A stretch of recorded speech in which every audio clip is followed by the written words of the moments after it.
What's real about air travel anxiety? Hey guys, it's me here. Today we're going to be talking about what's real when it comes to air travel anxiety. Let's get into it. What is real about air travel anxiety? The first thing that is real about air travel anxiety is that you're not alone. So many people experience this.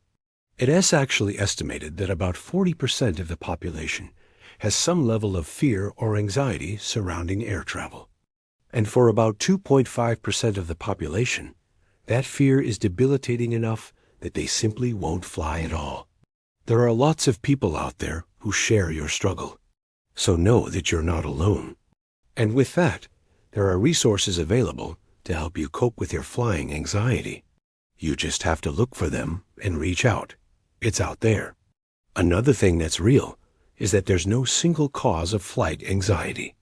Everybody's different. For some people, it might be a past negative experience. Like maybe you were on a bumpy flight once, and then that really shook you up, and now you're anxious about flying. Or for other people, it might be a current worry, like maybe you re-worried about turbulence, or maybe you re-worried about contracting an illness while you in the airport or on the plane. Everyone's a little bit different. It could even be something like a fear of missing the flight or a fear of flying in general. Whatever the reason, all of these are valid reasons why you may be feeling anxious about flying. So don't ever feel bad for feeling anxious about flying. Know that it's okay to feel that way. And again, there are resources out there to help you with that anxiety. So another thing that's real about air travel anxiety is that it can impact your life. You may find yourself avoiding getting on planes, which can then make you miss out on opportunities or experiences. Maybe you really want to go visit your loved ones who live far away, but you're dreading having to get on the plane to do it. You may also find that the anxiety you experience around travel is impacting your day-to-day life. So because you're so worried about getting on a plane, you're staying up late researching and checking weather patterns or checking the safety of a particular airline. Just know that this is a real thing, and there are resources out there that can help you. So if you've decided to face your fears and start flying again, something that's real is that preparation helps. Preparing yourself mentally and physically is one of the best ways to decrease your anxiety surrounding air travel. When you prepare yourself, you re-lessening the unknowns, and those unknowns are often what we focus on when we feeling anxious. We're imagining all of these worst-case scenarios playing out in our minds, and we're catastrophizing. But when we prepare ourselves, we're taking away some of those unknowns and replacing them with known knowns. So instead of saying, "Oh my gosh, what if my luggage gets lost? What if my flight gets canceled? What if I have turbulence?" Instead, you're saying, "Okay, I'm going to research and prepare for any of those potential issues that come up. I am going to pack a bag with essentials that I need in case my luggage does get lost. I'm going to check the cancellation policy. I'm going to consider travel insurance. I'm going to familiarize myself with the turbulence policy of the airline that I am flying with." All of those things are great ways to prepare yourself for potential issues that might arise while you traveling, and that can put your mind at ease. Something else that is real about air travel anxiety is that flying does remain one of the safest modes of transportation. When you think about air travel anxiety, when you think about the things that could go wrong, you can picture those catastrophic events playing out in your mind. But flying really does remain one of the safest modes of transportation. According to the TSA, your risk of being in a fatal accident while flying is 1 in 11 million. That's a pretty small risk. And according to the FAA, commercial aviation is 40 times safer than automobile travel. So you are much more likely to have an accident while you driving to the airport than you are while you on the plane itself. Even though flying remains one of the safest modes of transportation, sometimes weather can be unpredictable and flights can get canceled or delayed. And that can be really stressful, especially if you have a tight connection, or if you worried about getting to work on time, or if you worried about spending quality time with your loved ones. Know that those feelings are valid, but try to remind yourself that it's out of your control. You can only control how you react and respond to the situation. So while it's good to prepare for potential cancellations or delays, you can't let those worries consume you. Those are worries that are outside of your locus of control. So try to let those go and focus on the things that you can control. Another thing that's real about air travel anxiety is that safety protocols are constantly changing. When you go to the airport, you'll notice that things are constantly changing. The TSA has updated their guidelines recently. So you might show up to the airport with a water bottle in your backpack and realize that you can't bring it through security anymore because the TSA updated their guidelines. So things are constantly changing and evolving, and it can be difficult to keep track of all of the new protocols. Something that you used to be able to bring onto the plane might not be allowed anymore, and vice versa. So just know that this is a real thing. Things are always changing, and a lot of that is out of your control.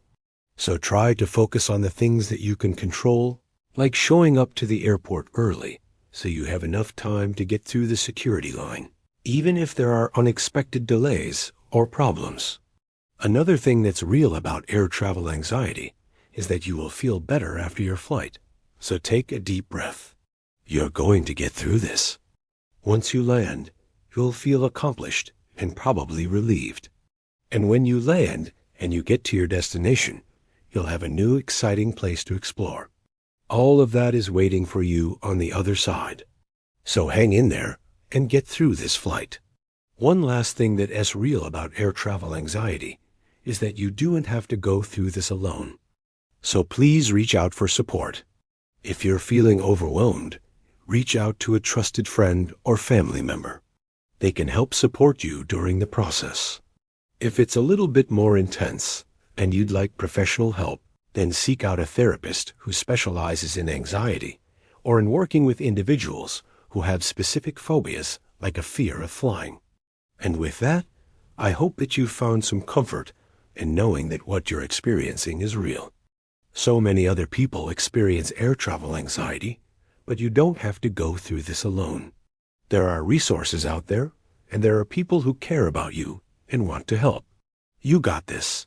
Thanks for sticking around to the end of the video. This is one of the most common questions that I get from my friends and family, from people that I meet every day when I'm out and about, and even from some of my students. They ask me, should I be worried about flying? Should I be scared to fly? And in this video, I am going to talk about whether or not media hype is scaring people away from flying, and if it should. Let's start with the acknowledgement that yes, flying is dangerous. There are risks involved. It is statistically the most dangerous way to travel. However, that needs to be put into perspective. When you think about how many people are traveling by air every single day around the world, over 10 million people take a flight every single day. When you put it into that kind of context, flying is actually quite safe. You have far more risk taking a car ride to the airport than you do actually flying in the airplane. And once you're in the airport, your safety continues. You are very safe inside the airport. The odds of something bad happening to you in an airport are incredibly small. And then we get onto the plane, and we are still very safe. But that doesn't stop people from being scared. People get on planes and they're nervous. They ask me all the time, should I be worried? Should I be scared? And I don't think that we should be scared. I think that we should be aware. Yes, flying is dangerous, but we need to put it into perspective. So why are so many people scared? Well, I think it's because the media hype. I think that the media plays up these stories so much that we get disproportionate view of how dangerous flying actually is. Let's talk about a few examples. This is a news article from CNN. American Airlines flight makes emergency landing after engine failure. Okay, big deal. It happens all the time. I am an airline pilot. I can tell you that this is not a big deal at all. We have very strict guidelines. We have very strict checks and balances, and things in place to make sure that if there is an issue with an engine, that we are able to land the plane safely. In this particular case, both engines were working. One engine caught fire. They were able to land the plane safely. No one was hurt. Everybody got through it fine. Now, CNN thought this was such a big story that they needed to write a whole article about it. Here's another one. United Airlines flight makes emergency landing after engine failure. Again, this happens all the time. All the crew and the passengers were fine. But does CNN think that this is such a big deal that they need to write a whole news article about it? Yep. How about this one? Passenger plane catches fire at Chicago airport. No injuries reported. So, thankfully no one was injured in this particular case. But does CNN think this is a big enough deal to write a news article about? Yep. So you may be asking yourself, well, what about all those videos that show you the near misses at airports? What about all those videos that you see on YouTube of pilots doing crazy maneuvers to avoid hitting a mountain or something like that? Those videos are not representative of what flying is really like. They are extremely rare occurrences that should not influence your decision of whether or not you want to fly. Do you know how many planes crash every year? About 25. Do you know how many planes take off every year? Over 100 million. Put that into perspective. Your odds of dying on an airplane are 1 in 4 million. Another reason why I think that people are scared to fly is because of the way that airplanes are portrayed in movies. Have you ever noticed that whenever a character in a movie is really scared or really nervous, instead of writing it into the script, they just point a finger at someone and say, "You're such a chicken. You're scared to fly." So in pop culture, if you don't want to fly, if you're afraid of flying, you're seen as weak. You're seen as someone who isn't very brave, and that's just not true. There is absolutely nothing wrong with not wanting to fly, with being afraid of flying. However, we have to understand that flying is statistically safe, and we shouldn't let our fear control us. I had this happen to me just the other day. I was on my way home from a trip, and I had a layover in Dallas. And as I was walking through the airport, I saw a Southwest Airlines flight attendant crying in the middle of the airport. And it just broke my heart because I could tell that she wasn't having a bad day. She wasn't having a bad day, and then something triggered her to start crying because she was nervous about flying. And I felt so bad for her because I knew that she didn't need to be crying. She was perfectly safe. There was nothing wrong with getting on the airplane. Everything was going to be fine. One thing that I would say to her, if I had said anything to her, it would have been, "Hey, listen, you are perfectly safe. The odds of something bad happening to you are incredibly small.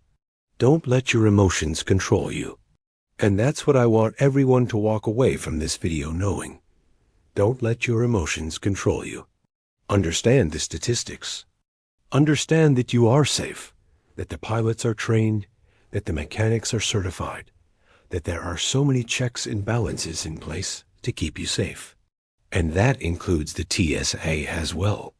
So many people are afraid of the TSA and what they do and if they're really safe. The TSA is there to protect us. They are keeping us safe. They aren't there to harm us in any way. They are just trying to keep everybody safe. And you should feel safe when you go through the TSA line. So the next time you're flying, the next time you walk into the airport, I want you to take a deep breath, relax, enjoy the free coffee, which is always available for you in the United Club. And I want you to remember that you are safe. If you're nervous, I want you to know that it's okay to be nervous. But don't let that nervousness control you. Don't let that fear control you. It's okay to be nervous, but don't let it overcome you. If you're watching this video and you've decided that you want to become a pilot, I want you to know that you can do it. Don't let anyone tell you that you can't do it. I get comments all the time from women who say, "I want to be a pilot, but I don't think I can do it. I don't think I'm cut out for it." And I want you to know that you are cut out for it. You can do it, There are so many resources available to you, and I'm here to help you as well. So don't ever give up on your dreams. I have something that I would like to offer you. I would like to offer you the opportunity to win a free discovery call with me. And during this discovery call, we will discuss your goals, we will discuss your dreams, and we will discuss how I can help you achieve them. This is completely free. There is no catch. All you have to do is click the link down below in the description, fill out a few details, and you are set. You are entered. Until next time, keep the blue side up. Have safe and happy flying. And remember, you can become a pilot. Hey there, and welcome to my channel. It's me. Over the last few weeks, I've been taking delivery of new airplanes like crazy. I bought 3 airplanes in 2 weeks. I've taken them all home, and I have flown them around the country. And that means that I get to share with you guys aviation nightmares versus reality checks. You know, one of the things that I do here on this channel is help people understand what it's actually like flying airplanes, helicopters, and drones. So let's check out some aviation nightmares versus reality checks.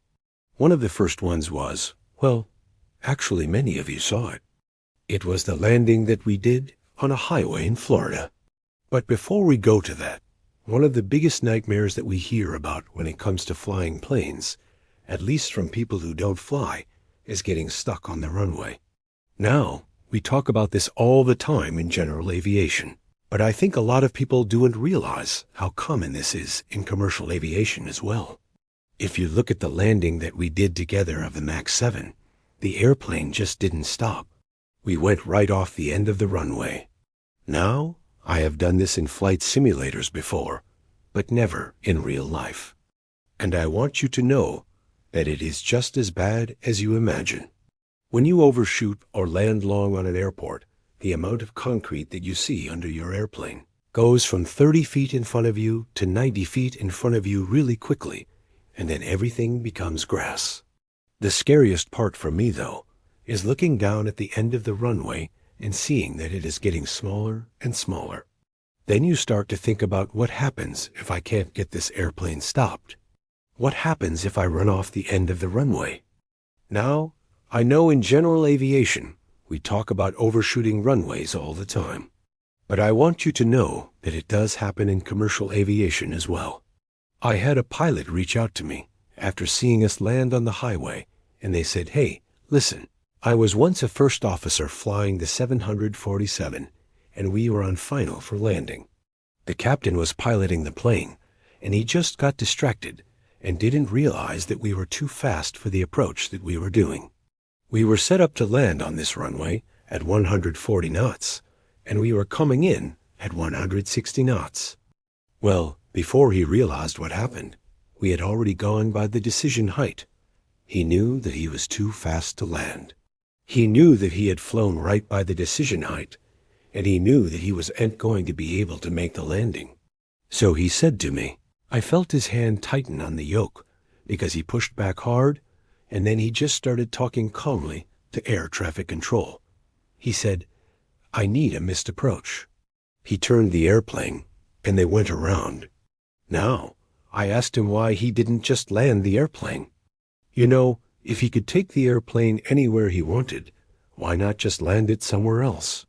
And he said, listen, there is no way that I'm going to get this airplane stopped in time to not hit the trees that are in front of the runway. They would have killed everyone on board if he tried to land the airplane. So he did the only logical thing. He went around, he got to a safe altitude, he slowed the airplane down, and he landed it safely on the second try. So that's something to remember, guys. Just because we see pilots land airplanes on the highway all the time doesn't mean that it's a common occurrence in aviation. In fact, I bet most pilots in the world have never done it. And we do and talk about it very often in aviation because it is not something that we encounter very often. The next nightmare is one that I have talked about for years. It's one that I have actually experienced a couple of times. And it is the fear of flying in an airplane that you are not familiar with. So I took my son Hudson for his first ride in a helicopter. And if you watched that video, you'll know that he did great. He loved it. He's already trying to figure out how he can earn the money to buy his own helicopter. Well, this past week, I got to take him for his first airplane ride. I took him in the Bonanza, and I let him fly the airplane. He flew the entire way from Daytona Beach up to Fort Pierce. And I'll tell you what, he did great. And I think one of the biggest reasons why he did so well is that he has been learning about airplanes for years now. We have been studying together, and we have been learning about systems and procedures, and I was really prepared. And even though he had never flown the Baron before, he knew enough about airplanes that he did great in the airplane. Now that being said, I was still scared. I was scared because I hadn't flown the Baron in a while. I was nervous about letting him fly the airplane, but I knew that he would do okay. And I think that's the key. If you don't know a lot about the airplane that you're flying, then you're going to be more nervous than you need to be. For example, when I fly the Gulfstream, I am always nervous until I get into the airplane, and then I know exactly where everything is, and then I'm good to go. But I think that's one of the biggest fears that people have, is flying an airplane that they are not familiar with. The next reality check is one that I know that I needed. It is one that I am glad that I got, and that is the reality check that airplanes can land on the highway. And it's not as scary as you think. I think that any time we can expose ourselves to things that scare us, it makes us better pilots. Flying an airplane that's not yours can be scary. Landing on a highway can be scary. Flying in clouds can be scary. But I think that if we push ourselves, if we expose ourselves to these things that scare us, then we become better pilots. So I want to encourage you guys, if something scares you in aviation, then learn about it. Learn about what it is that scares you. Become educated on it. Understand the why behind the recommendations that we have, that we talk about, that we teach in flight school. And then go out there and try it. Try the thing that scares you. And I promise you, you will be a better pilot for having done it. Now, the last reality check that I want to talk about is one that we hear all the time in aviation, but I don't think we really pay attention to it, and that is communication is key. Now, we hear that all the time. We learn that in flight school. We put it in our logbooks, but I don't think that we really understand that without experiencing it. For example, the other day I was flying from Fort Pierce up to Ocala, and I had filed a visual flight plan, which meant that I wasn't expecting to be in any clouds, but the weather was iffy. So I knew that there was a possibility that I may run into some clouds. Well, as I got closer to Ocala, the clouds got worse and worse and worse. And right before I got to my destination, I got into some pretty heavy rain and some pretty thick clouds. And I knew that I might have to divert somewhere else, somewhere where I could land. And I knew that if I diverted, I wouldn't be able to land at my original destination. Well, as soon as I got into the clouds, I picked up the radio and I called center, and I told them that I was going to divert. I gave them my location. I gave them my intentions. I told them where I was going, and then they cleared me to that airport. Now, I know that if I had not done that, if I had not picked up the radio and told someone that I was diverting, I would have ended up somewhere that I didn't want to end up. So that's the reality check that I want to share with you guys. Communication is key. If you're going to deviate from your flight plan, pick up the radio, call center, and let them know where you're going and why. Now, the next nightmare is one that we don't talk about a lot on this channel, but it's something that I see very often, and that is the nightmare of flying in traffic. This is something that a lot of new pilots struggle with. They struggle with flying in traffic, especially flying in busy airports. Well, the reality check that I got this past week is that flying in traffic isn't as bad as you think. It's actually kind of fun. I got to fly in Class B, Class C, and even Class Delta airspace, and it was fine. I mean, it was busier than I expected it to be, But overall, it went smoothly. And I got to share that with you because I know that a lot of you guys, a lot of new pilots are nervous about flying in traffic, flying in Class B, C, or D airspace. So I want you to know that it's not as bad as you think it is. Just be prepared. Know what you need to know to stay safe. Make sure you have the right equipment. And then go out there and enjoy it. Enjoy flying in traffic. So I hope that you guys enjoyed this little reality check session. Aviation is full of surprises, and sometimes those surprises can be unpleasant. Sometimes they can be dreams, but other times they can be nightmares. So I hope that I was able to help you today by exposing some of these aviation nightmares and sharing some reality. This is the story of British Airways Flight 29.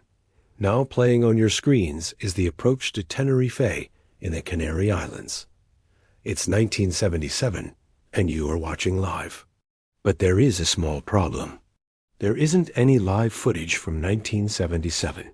Instead, this footage was taken for a documentary about the crash. And if we fast forward, we will see something very disturbing. 3 aircraft lined up on the runway, but only 2 are supposed to be there. And then suddenly, one of the planes takes off, veers wildly, banks steeply, and then crashes into the other plane, setting both of them on fire. You may have already guessed it, but this is one of the worst aviation disasters in history. So let's take a closer look at what happened. This is the story of the Tenerife Airport disaster.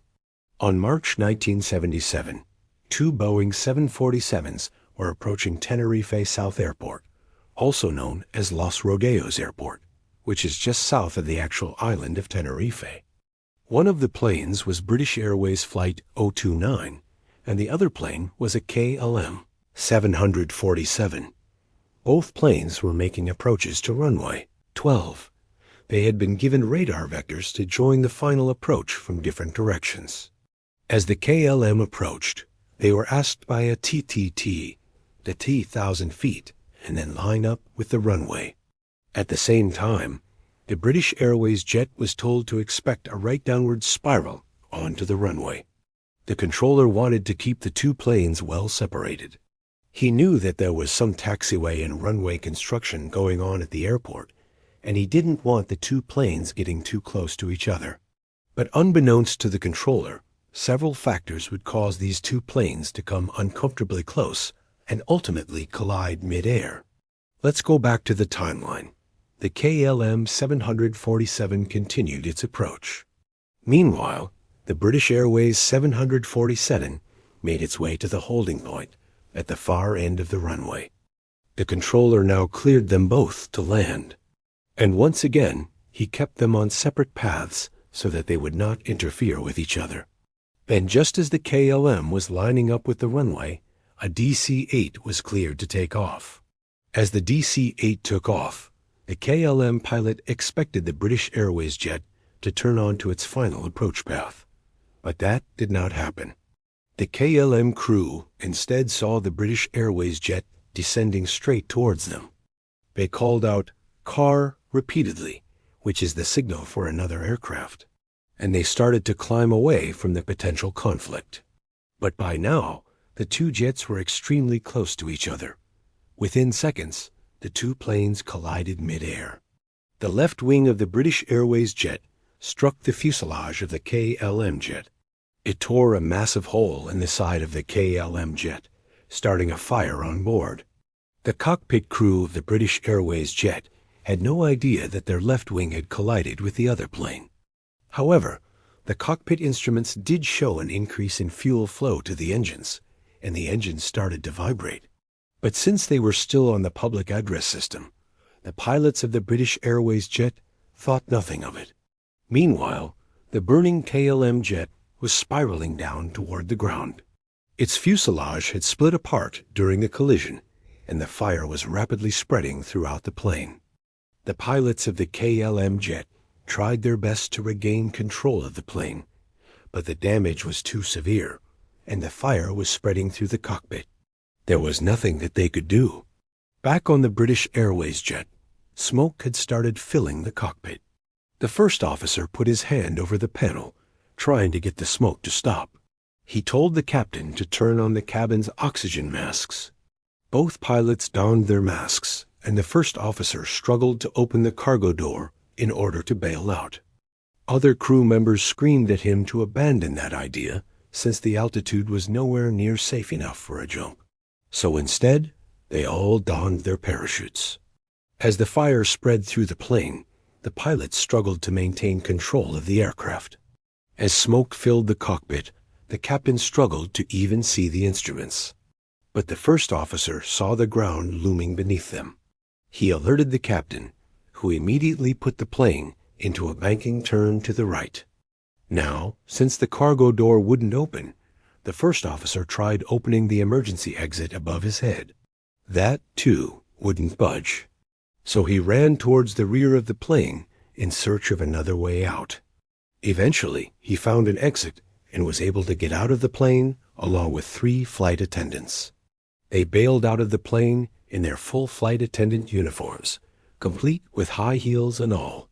They watched in horror as the plane crashed to the ground, killing everyone on board. A total of 248 people lost their lives, 233 passengers, and 15 crew members. Of the 6 survivors, 3 died of their injuries later on. The investigators found that the main reason for the accident was the presence of smoke in the cockpit. It made it difficult for the pilots to think properly and carry out the correct procedures. But what caused the smoke? The answer to that is quite simple. The insulation inside the electrical equipment bay had caught fire when the winglet of the KLM plane had sliced through the airframe of the British Airways plane during the collision. But why did the pilots of the British Airways jet not see the plane in front of them? Well, part of the problem was that neither plane had turned on their anti-collision lights, which would have made it easier to see the other plane in the dark. But that wasn't the only thing. The investigators noticed that the illumination in the cockpit of the British Airways jet was rather dim. Even though the switches for the cockpit lights were in the on position, the dimmer switch had been turned all the way down. This, combined with the fact that the window of the British Airways jet was dirty, made it much more difficult for the pilots to see outside. And all of this happened because of a series of unfortunate events.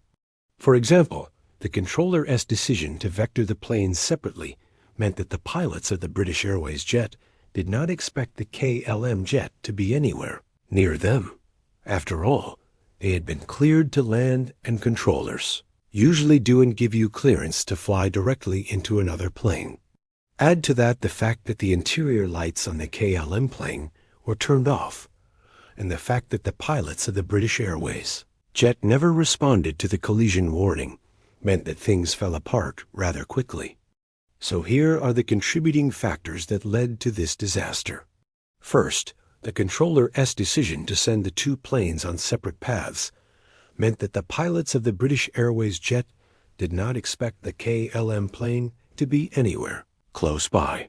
Second, the pilots of the British Airways jet failed to respond appropriately to the traffic advisory that they got before the collision. Third, the pilots of the British Airways jet did not turn on the anti-collision lights, which would have made it easier for them to see the KLM plane in the dark. Fourth, the window on the British Airways jet was dirty, which further impaired the vision of the pilots. Fifth, the insulation inside the electrical equipment bay caught fire after the collision, which produced thick black smoke that eventually forced the pilots out of the cockpit. Sixth, the pilots of the KLM plane failed to comply with the climb instructions given to them by a TC, probably due to confusion. And finally, the lack of an adequate cockpit voice recorder contributed to the confusion surrounding the crash. The CVR did pick up the sound of the collision, but unfortunately, the recording ended right after that. To this day, this remains one of the deadliest accidents in aviation history. 248 lives were lost.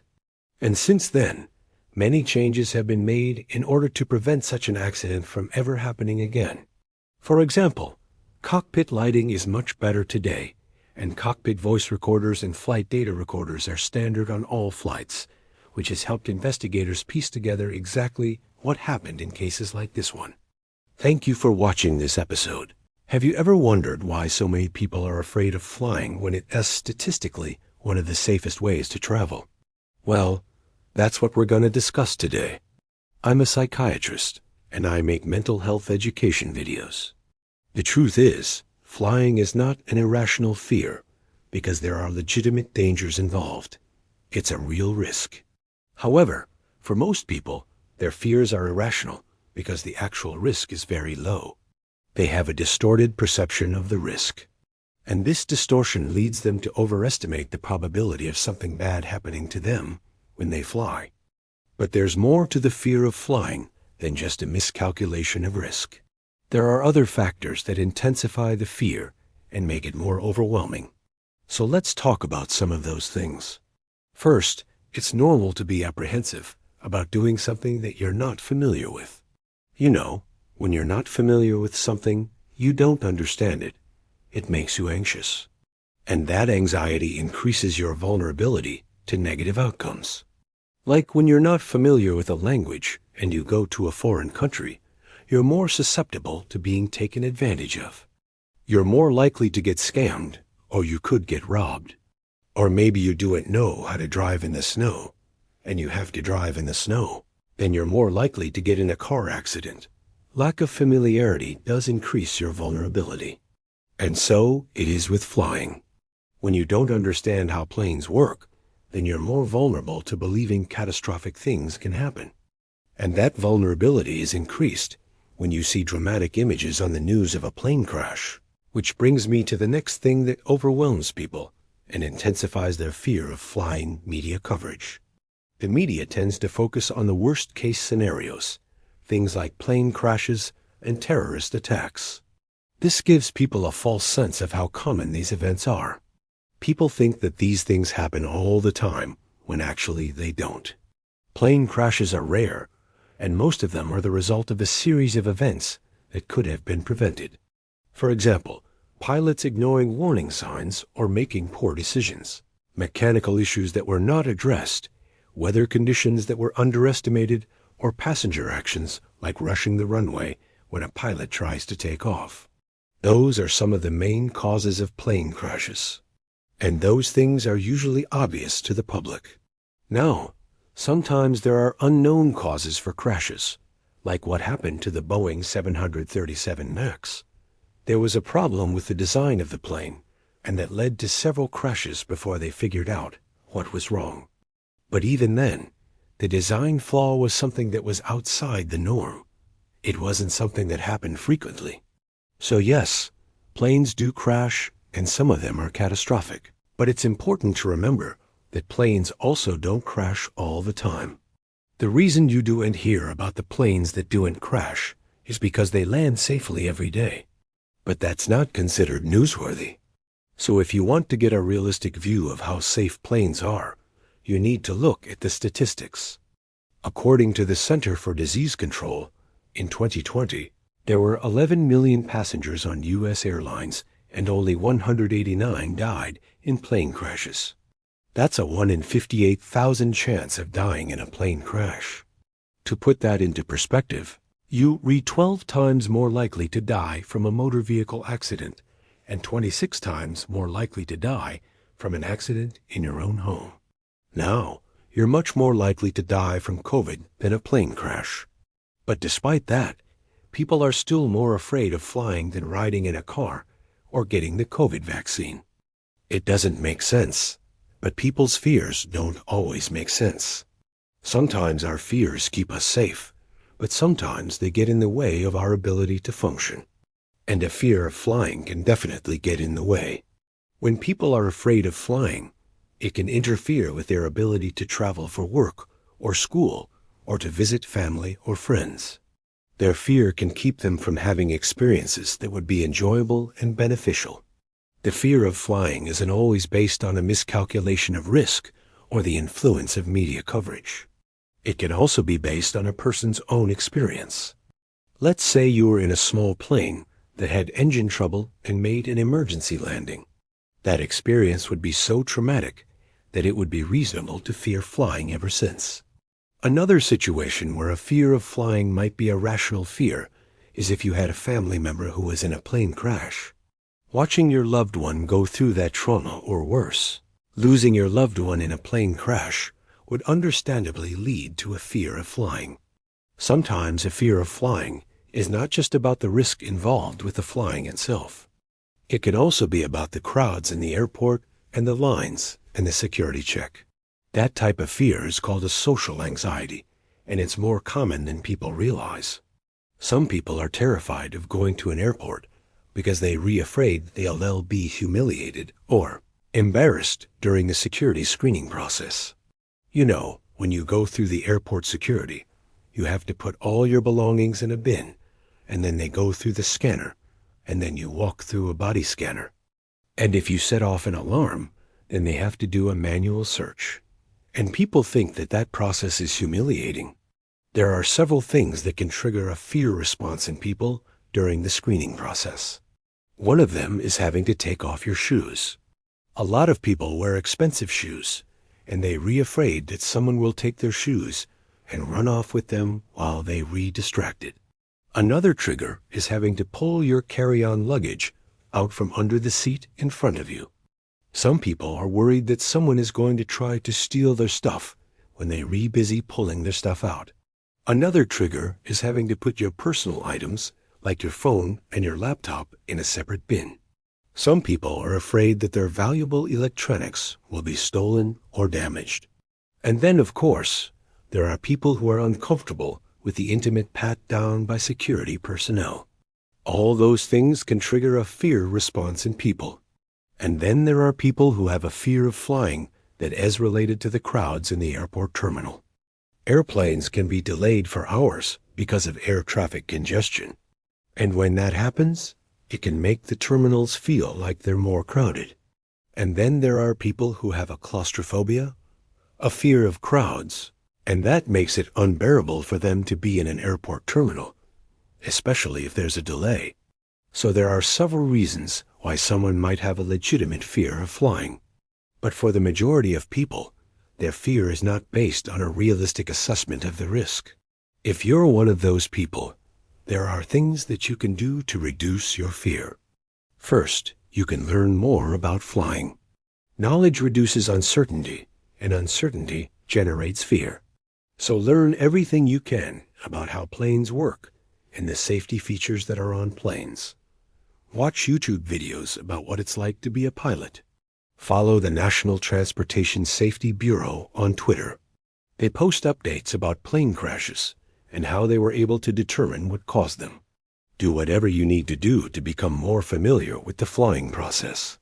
The second thing that you can do is limit your exposure to negative news stories. Stop watching the news and stop following Twitter feeds that focus on negative events.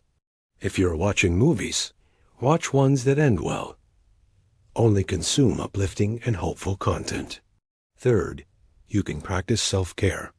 Make sure you're exercising regularly and eating healthy and getting enough sleep. Also, start practicing relaxation techniques like deep breathing, meditation, yoga, tai chi, or listening to music. Learn how to recognize your triggers and then use the relaxation techniques to interrupt the triggers and reduce the fear response. Fourth, you can join a fear of flying class. There are classes offered by aviation medical experts that help people overcome their fear of flying. I don't know how effective those classes are, but I do know that there is no shame in getting help to address something that is distressing to you. Fifth, you can consider getting psychotherapy. If you have a diagnosed anxiety disorder, then your doctor might prescribe medication to help you manage your anxiety. Medication alone won't fix the fear of flying, but it may help you reduce the intensity of your anxiety, which will make it easier to do the other things that I've recommended. I hope this video was helpful.